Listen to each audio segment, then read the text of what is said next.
Guys, this is our first episode of Creepypastas. Today's episode is Rugrats. You know the Rugrats. But this is not Chucky's mom. Honest. This is Dill's organ. Now, if you're wondering where I'm recording, this is my dad's office building. Well, not really his office building. This is his office and his shop. Yeah. So, let me read this creepypasta. Just gotta get to the beginning. There we go. Alright, let's read this. When I was a kid, I used to love watching Saturday morning cartoons. I lived for them. When the original few Nicktoons started appearing, I quickly fell in love with them and decided that someday I wanted to work for Nickelodeon In early 2002, I got my wish. I applied for and got a job there at the studio as a janitor. Okay, so it's not quite what I wanted, but I plan to get a more involved job later. And in the meantime, I considered it quite a treat just to be there. One day, I was told to replace a dying light in the vault. This got me excited. This got me extremely fired up. I would finally get a sneak peek at all those unaired shows. As it turns out, the vault was little more than a room with some shelves, more like a walk-in closet. The shelves held rows of film reels, labeled with the names for various shows and movies that, for whatever reason, were never aired. Most were unfinished. Some weren't considered funny or entertaining enough to be shown.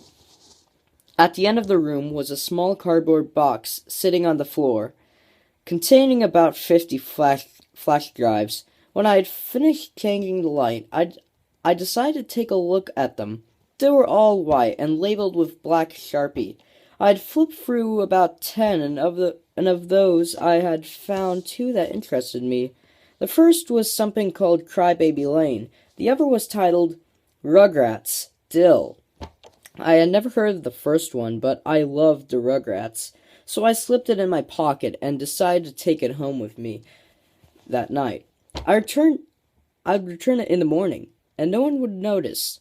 As soon as I got home, I plugged the drive into a USB port and opened it. As I had expected, it contained an AVI file. I double-clicked, and the show began. Unlike other episodes, it was a cold opening. Surprisingly, it was animated in the same style as the first movie. Very high quality for the show. Oddly, the house seemed darker than it should have been. The windows were boarded up, and there seemed to be a layer of dust over everything.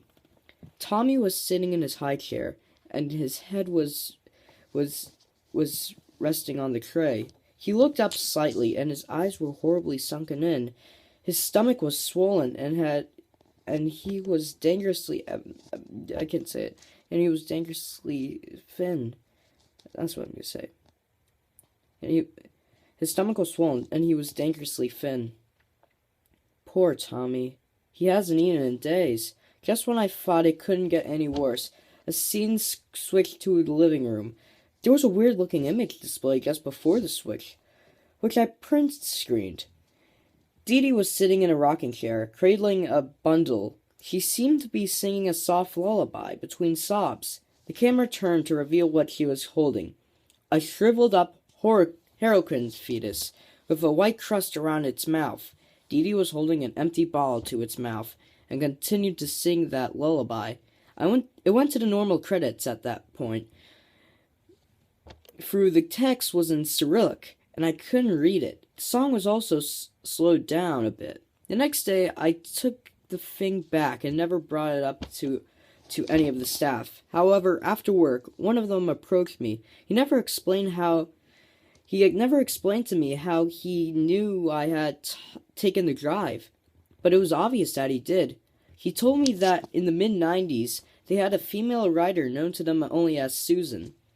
She had written a few decent scripts, for most were put away for later in favor of other scripts. She had a very young son, and she'd taken leave for a second pregnancy. However, it was stillborn. The resulting trauma destroyed her relationship with her husband, who Weeks later, people had gotten worried and called the police to go check on her. The officer who arrived at her home found that she had hung towels over the windows.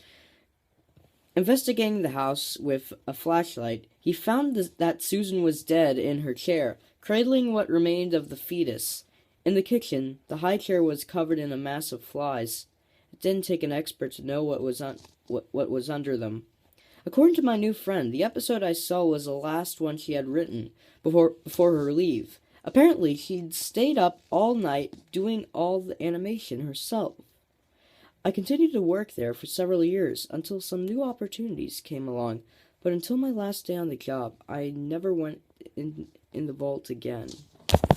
Alright, so that was Dill's origin. Now, I'm not going to show the image of the weird image, because I don't have it with me. I can't print it because this is not on the Creepypasta wiki. It was deleted, and I had to find it online